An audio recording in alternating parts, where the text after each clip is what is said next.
Hey everybody, Knick-Knack here, back on my channel Knick-Knack Anime, here to do a first impressions of one of my most anticipated fall 2014 animes called High School SeHa Girls.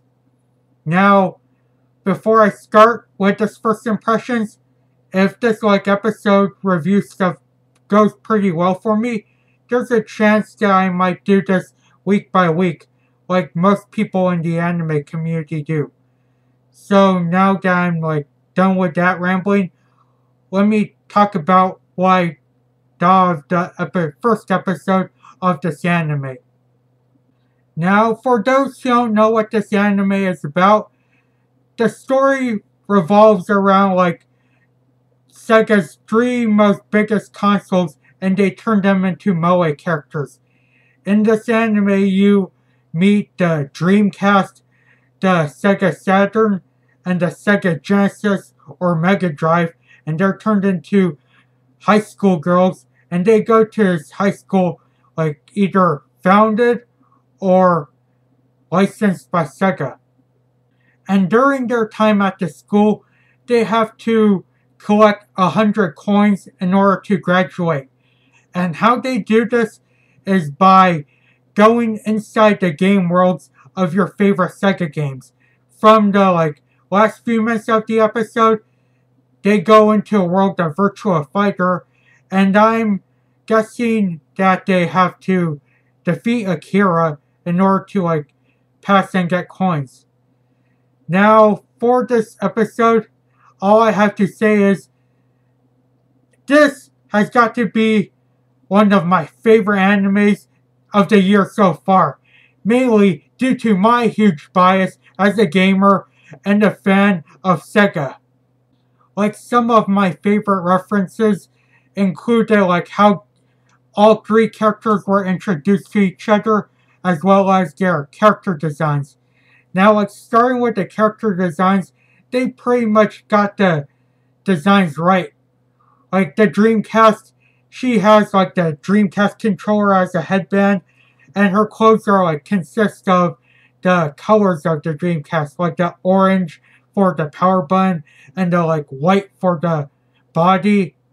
The Saturn, from what I know, her chest consists of the Saturn controller, and also on her choker she has the little Saturn Saturn logo on it.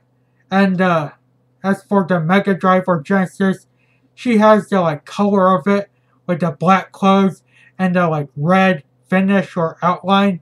And the coolest thing about her design is she's holding this book that says 16-bit, which is a reference to the 16-bit wars and what type of console she was. Yeah, and that was pretty awesome. And in terms of the character designs, they also had these awesome references in relation to the consoles themselves. For instance, the Dreamcast had the power to use the internet thanks to the power of her headband, and that was pretty awesome in the sense that they had the references on how she needed to use the phone cable or the LAN, I think it was, in order to go online. And when she used online, she had trouble because people don't use LAN anymore and use Wi-Fi. That was pretty freaking awesome. And the Sega Genesis had what's it called? Had a little speaker or boombox, and during her time she played it, and the little thing Sega was playing around. That was freaking awesome as well. Yeah, those those references to Sega were pretty fucking awesome.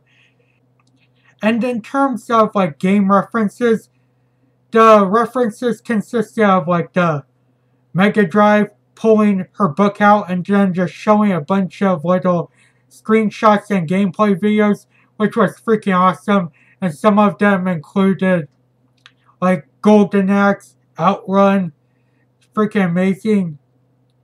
And not only that, there were also references outside and like inside the school.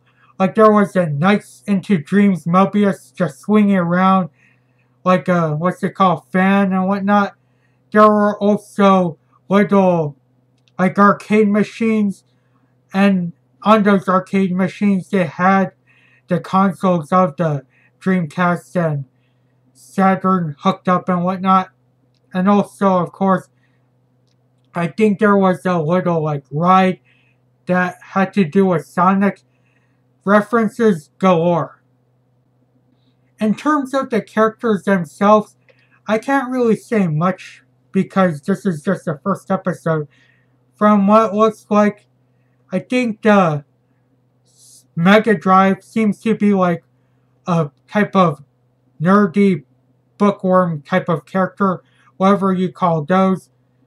The Dreamcast seems to be like the main character or the star of the show, and she seems to be like the cheery type of character in those types of animes. Like, I don't know what you call that kind of archetype, but I could like best relate her to maybe someone like Hajime from Gatchaman Crowds, or characters like those.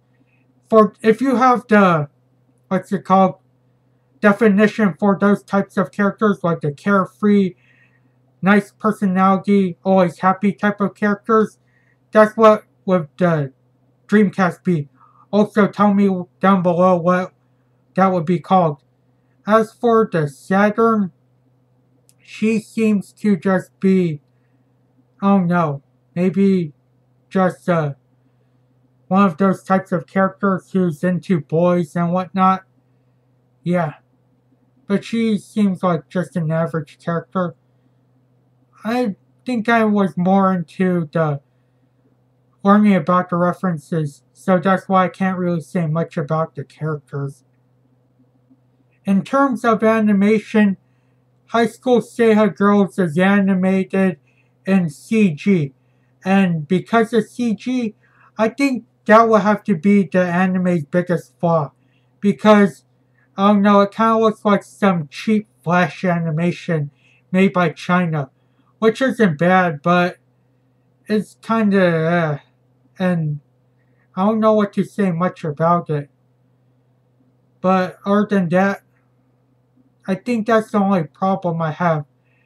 And also maybe like the beginning was a bit convoluted and whatnot.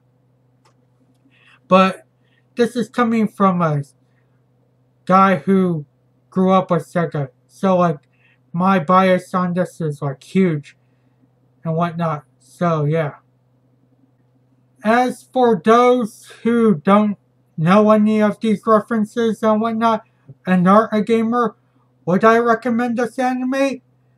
For the most part, yeah, to see like if you have interest in games or like want to know more about Sega, this is like a cool almanac or encyclopedia, but based on for like otakus or anime fans.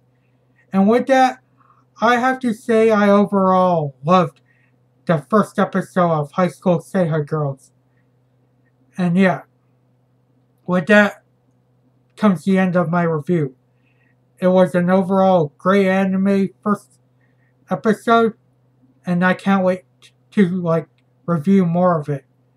And yeah, also sorry about this anime review or first impressions is becoming crap. I'm kind of like getting used to making these like off the top of my head, because for the most part, like I'm only got scripting stuff, and scripting is kind of feels a bit weird. But yeah, High School SeHa Girls. Overall, as I said again, I recommend you guys to check this out. So that was my first impressions of this anime. Let me know what I could improve on this and what you thought of the anime, assuming you've watched the first episode. So as always, I want to thank you guys for watching. Take it easy, and until next video, which might be in a few more years or months later.